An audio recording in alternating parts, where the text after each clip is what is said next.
Hi, so I decided to do a video because I'm really confused on this project, but I feel like if I talk about it, it's going to be easier for me. So that's what I decided to do. For structural functionism, everybody's reacting to it differently. The world is obviously all concerned about it. They all want to find a cure and want to help people with it. The CDC and the government of our country are really helping. They've discovered a test so that we cannot test for it. There are also multiple organizations helping, like Feeding America and No Kid Hungry, because closures across the country of schools, some kids don't get to eat except when they're at school, so this would really help. This really helps them. And just like there's so many different ones. CDC, obviously, they're working on a cure. They've already come up with tests, but so far we just are doing lockdowns and making sure that nobody kind of interacts with everybody, and I feel like that's a really good idea. President Trump has ordered a national pandemic and for everybody to stay home. Well, not ordered everybody to stay home, like there's still people that have to go out to work, like people that work at food stores or hardware stores and such like that, so we can get food, and if we have anything that needs work done, we can go get our supplies to do that. For social conflict, it's kind of unequal with poor and the rich, except both poor and rich are getting infected. Obviously, you don't know much about who the poor people are getting infected, but they are getting infected kind of more than the rich, because the rich are able to social distance more than we are. They're able to just stay at home and have other people go do their things for them. We can't do that. We don't have the ability to. So I think it's showing up more in poor, but you're only hearing about it in the rich, because obviously those are the people who people care about, obviously. And I believe that it's going to affect our economy very much so. There's a website called Markets Business Insider, and JP Morgan, and it says that JP Morgan officially forecasts a coronavirus-driven recession that will rock the US and Europe by July. So basically, because of this, we're gonna lose a lot of money. We are already losing a lot of money because we need to pay for doing tests and trying to find a cure. So that's obviously going to cause some problems. But my personal opinion is I believe we're going to hit a recession.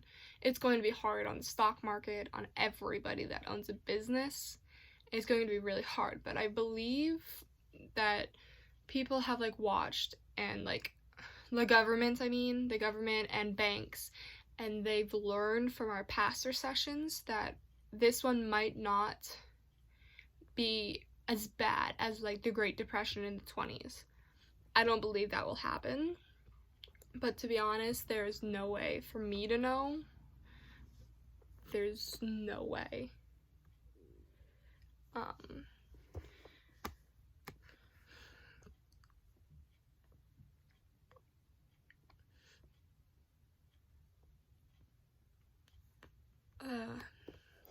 As again, setting and I found this essay on NBC News. It says, lockdowns are fine for the rich, but millions are too poor to shelter from the coronavirus, which is very true. There are millions of people that are homeless and live on the streets yet, and they can't lock down. They can't hide from other people. They can't social distance because that's their life. They're literally in the middle of the public eye, even though they don't realize it. They are interweaved with everybody.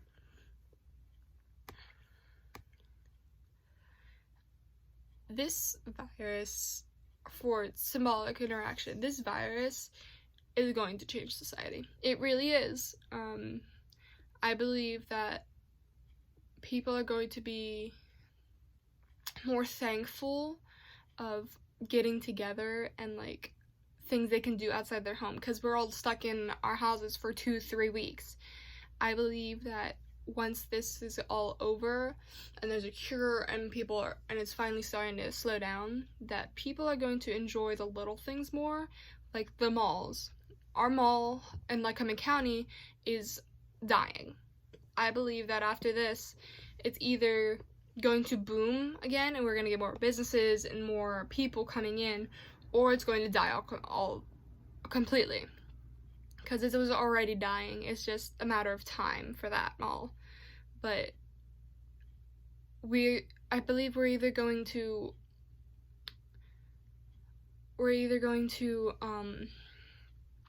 appreciate social gatherings more, or we're going to completely stray from them because we're scared of the coronavirus and getting hurt, and I don't think that's a really good thing.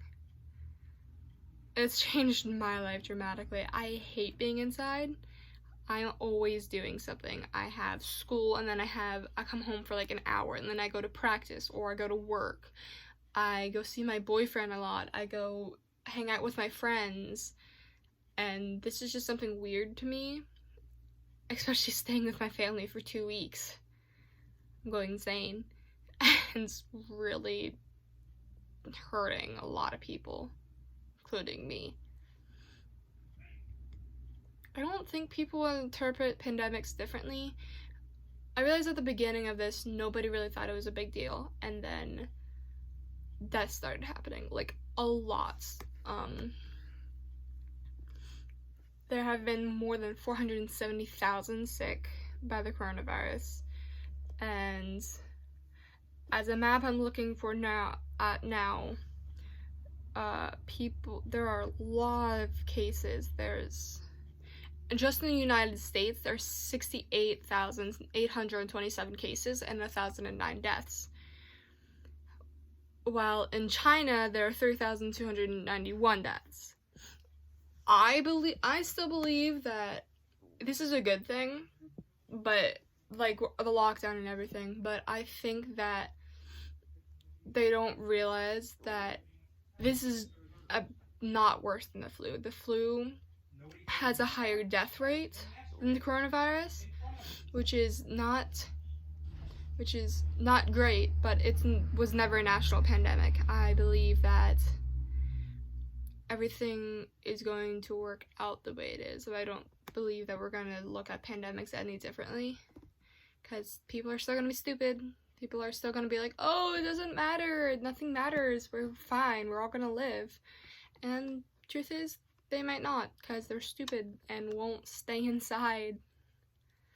My sources are NBCnews.com, and it's one is Coronavirus Map, the COVID-19 virus is spreading across the world. Here's where cases have been confirmed. I've also looked at BuzzFeed News, which is an article. These organizations are helping people get food and medical help during the coronavirus pandemic. Another NBC News one, which is lockdowns are fine for the rich, but millions are too poor for shelter for coronavirus. And marketsbusinessinsider.com. JP Morgan officially forecasts a coronavirus-driven recession that will rock the US and Europe by July. I've also looked at the CDC.com about coronavirus multiple times for more projects than this one, so that also was part of it. Bye.